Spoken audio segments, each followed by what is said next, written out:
Hello and welcome to the Dizziness and Balance video series by the Ear and Balance Institute. I am your host, Dr. Jared Gianoli, and I am a board-certified neuro-otologist. Neuro-otology is the medical specialty that deals with inner ear dizziness and balance disorders.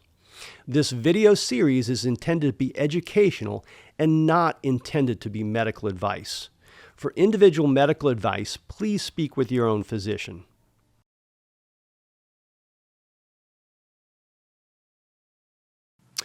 Welcome to our video on post-concussive dizziness.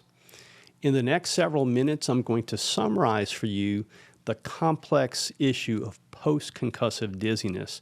I could spend many hours discussing this. In fact, I just recently completed a podcast as a guest interviewee on this particular subject, and I will give you the link for that in the comments section on YouTube. But I was invited by Dr. Randall Benson for his podcast to discuss post-concussive dizziness.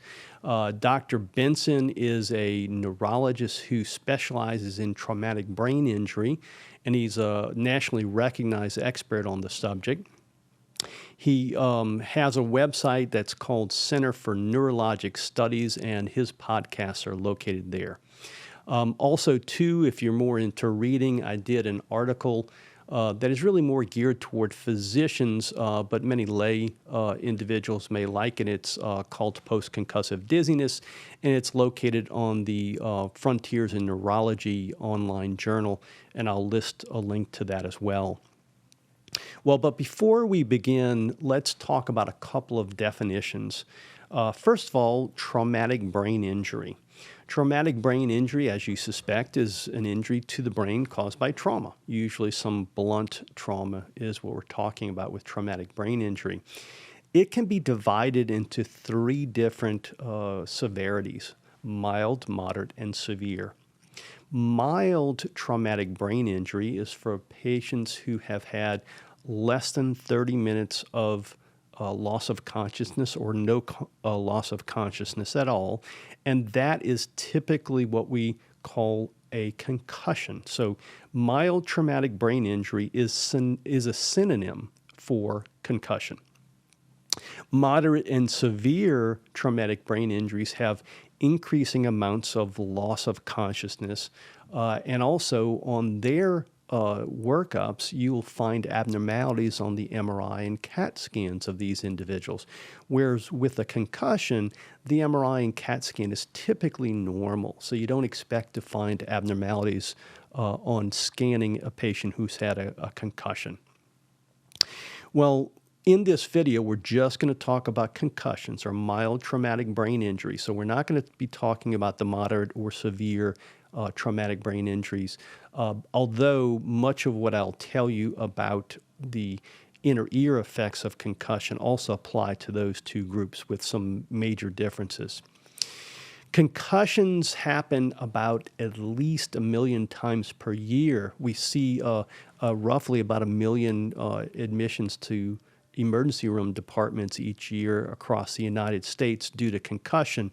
However, probably the incidence is much higher than that because a lot of people will get a concussion and never go to the emergency room.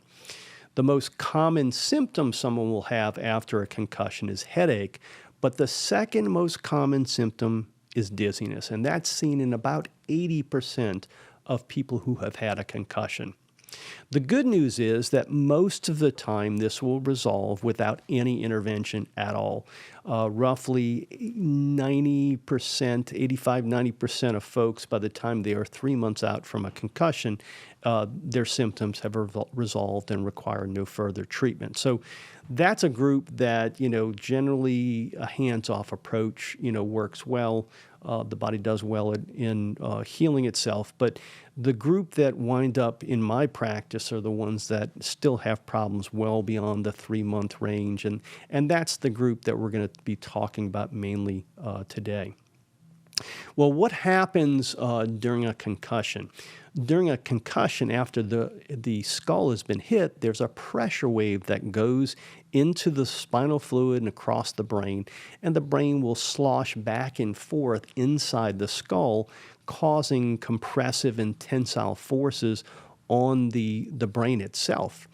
Now, inside the brain, there's white matter and gray matter, and they're of different densities, such that when the white matter and gray matter get sloshed back and forth, they come back and forth at different forces, and it can cause a disruption of what we call the axons, which are sort of little nerve cell filaments that are kind of the nerve tracks inside the brain. And you can get these micro traumas to the brain that can lead to some of the neurologic dysfunction you see with concussions. In addition to that, the pressure waves that go through the spinal fluid will get transmitted to the inner ear and cause disruption of the sensors of the inner ear. In fact, you don't even need to have a concussion to cause damage to your inner ear. I suspect that almost everyone that has a brain concussion always has an inner ear concussion. It's just a matter of how severe it is. Some are extremely mild and minimal symptoms, to others that have much more significant symptoms. The part of the inner ear that's most vulnerable is the gravity sensors to the inner ear. That's the utricle and the saccule. And unfortunately, that's the two sensors for the inner ear that's the most difficult to evaluate and test. Consequently, a lot of the damage to those sensors kind of flies under the radar such that they never get diagnosed. Well, when someone gets post-concussive dizziness, there's a number of possible things that's going on with these folks. First of all, there's what we call central disorders. That's something related to the brain. And when it comes to dizziness, the cerebellum and the brainstem are most important in the vestibular reflexes. So damage to those areas can cause problems with balance and dizziness. You can get damage to the ears, as we mentioned, and then there's other non-brain, non-ear related or non-vestibular things that can cause dizziness. And I would include in that damage to the pituitary, as well as damage to the eyes and the muscles attached to the eyes, or the nerves attached to the eyes. When it comes to the central vestibular problems we see, that's extremely common immediately after a concussion. The good news is it does have a high rate of spontaneous resolution, just like the inner ear. In fact, however, there's a number of things we can see on testing that demonstrate central problems that we can see many years afterwards. The good news is, though, even though we can see it on testing, it doesn't necessarily correlate with those patients continuing to have problems. When it comes to the inner ear, the most common thing we will see is benign paroxysmal positional vertigo, and that comes from damage to the gravity sensors, as we mentioned earlier. The gravity sensors have these big gelatinous, what we call cupulas, that sit on top of the sensors, and on top of that gelatinous cupula are a bunch of crystals, calcium carbonate crystals. And when the gravity sensor gets damaged, those calcium carbonate crystals break loose and they're floating around the inner ear, causing benign paroxysmal positional vertigo, or BPPV. There's 2 videos we did on BPPV, and if you'd like more information on that, I strongly suggest you watch those. That's the most common inner ear problem we will see after concussion, and it's been estimated anywhere from about 20% to 80% of patients who have post-concussive dizziness have BPPV. But it's not the only thing that can happen. You can also have other effects in the inner ear, and there's some fixed problems and there's some fluctuating problems. The most common fixed lesion is something we call labyrinthine concussion. As I mentioned earlier, a pressure wave going through the brain can go to the inner ear, and it can disrupt the membranes in the inner ear, causing hemorrhage or damage to the individual sensors. And this will cause significant vertigo and dizziness. But what you see in these folks is, although they have significant vertigo and dizziness early on, they gradually get better as the brain adjusts, as long as there's nothing else that goes on. A very common double problem we see after concussion is a labyrinthine concussion with benign positional vertigo. And in those folks, what you'll see is they're extremely dizzy after the concussion, and then as that gets better, they start having these little small bouts of vertigo, which is the positional vertigo. And then as the other the larger problem, the labyrinthine concussion, improves, the positional vertigo becomes a more obvious finding, and that's usually easily treated with cannula 3 positioning.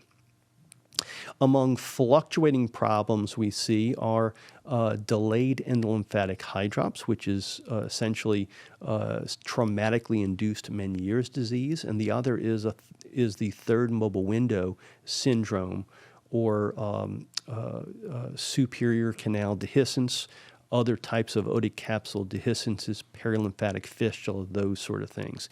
And the history of those are such that they may not have too much symptoms of dizziness after concussion, but then it will get worse over time, and it can fluctuate, whereas it'll be worse one day, better another, that sort of thing.